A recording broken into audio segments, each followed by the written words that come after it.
Hey guys, so I just want to engage quickly with a comment that I really enjoyed. So I'm going to read it for us. It says, I'm a Muslim who believes in the new narrative, which is actually pretty old. It's not really a big deal. There is a minor amount of variation, some of which is from early Muslims reciting by meaning and not memory. It's not an issue because Muhammad, peace be upon him, himself approved of it as the narrations show. Yes, many Muslims will be offended by this reality, but once the knowledge is out, it'll still stand tall over the Bible. It will also be superior to secular humanism in providing people with grounding and purpose. You seem very excited and obsessed over people you don't belong to. Fascinating. Some people are like that, obsessing over others like anti-Semites, etc. No issue, of course. A few Muslims will get perturbed and annoyed, and some will apostatize, but whoever does will have replacements, and we aren't going away anytime soon, and neither are the core tenets of the faith and principles. Have fun with your short term on earth. It's your paradise compared to where you're headed. So I just want to engage with this comment because I think it summarizes a sentiment that a lot of Muslims have about hashtag Qurangate and hashtag Bukharigate, which is basically, okay, whatever, like it's going to pass. Like we've had controversies before. Our classical scholars have accounted for this. Yeah, we've had hadith criticism before. We've readjusted the core tenets of Tawheed and the prophethood of Muhammad, and also the Quran are what are going to stand and what matter. And I just want to talk about this a little bit because I think it's a really fascinating argument. So first of all, what does Islam present as its like golden child, as its thing that they're most proud of? They present Tawheed, right? This idea of Unitarian monotheism.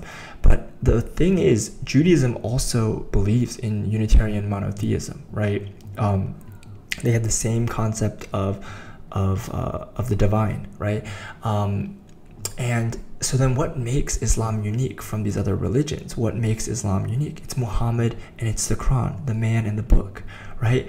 And so if those are the two things that make your religion unique, okay, let's talk about those two things. So Muhammad is the perfect example for all mankind. He is the seal of the prophets, according to Islam. And then you have the Quran, which is the preserved, uncorrupted book. But what Qurangate is saying is actually, wait a minute, this whole narrative that you've been told isn't exactly true. And I really thought it was so fascinating. She's right, or he, Rania, I'm not sure.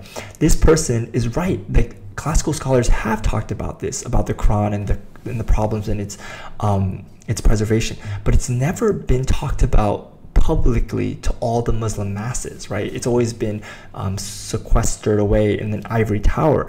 And not only that, it's now being talked about in a way where you're also seeing pre-Uthmanic manuscripts, right? I don't think Al-Jazari and Al-Tabari had access to the pre-Uthmanic Sana manuscript when they were having these debates, right? They didn't have access to that.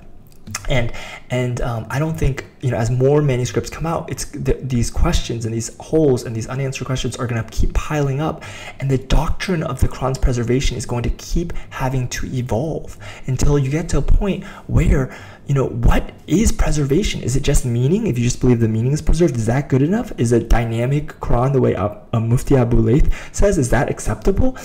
And if that becomes acceptable, what is going to be left of your reverence of the Quran, right? What's going to be left of your view of the Quran, and how is that going to affect the practice of the religion? So I agree, it's not about a couple thousand people or whatever apostatizing now because this revelation and them being like, oh my goodness, I can't handle this. It's about the evolution of the doctrine of the Quran and how people are going to view the Quran in light of the continued historical criticism. So I want to make that clear to that commenter. And the second point about Bukhari is, this is how you get liberal Islam, right? This is how you get human Islam, right? Where you have Mufti Abu Layth saying things like, oh, smoking marijuana, is that haram or not? Like, oh,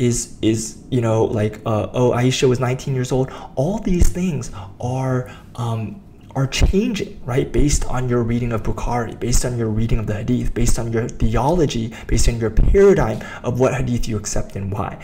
And so how do you reform Islam? The people who are trying to push for this kind of feminist reform and women empowerment in Islam, how do they do it? They went after the hadith. They went after the isnad. They went after the narrators, right?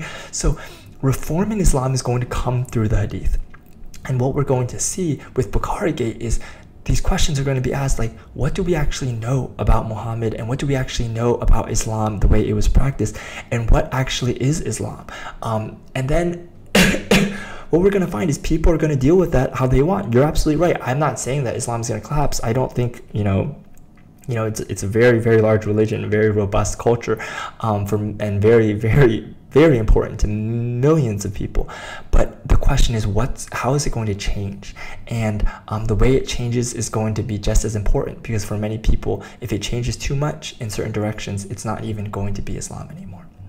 Okay, guys, please leave your comments down below. I would love for Rania, whoever that person is, to interact again. I really appreciate it when Muslims comment. I really appreciate that, because it just brings such a different perspective, and it really helps me to understand, what's going on. So thanks so much, guys. Would love to hear your comments, and I'll talk to you guys later. Bye.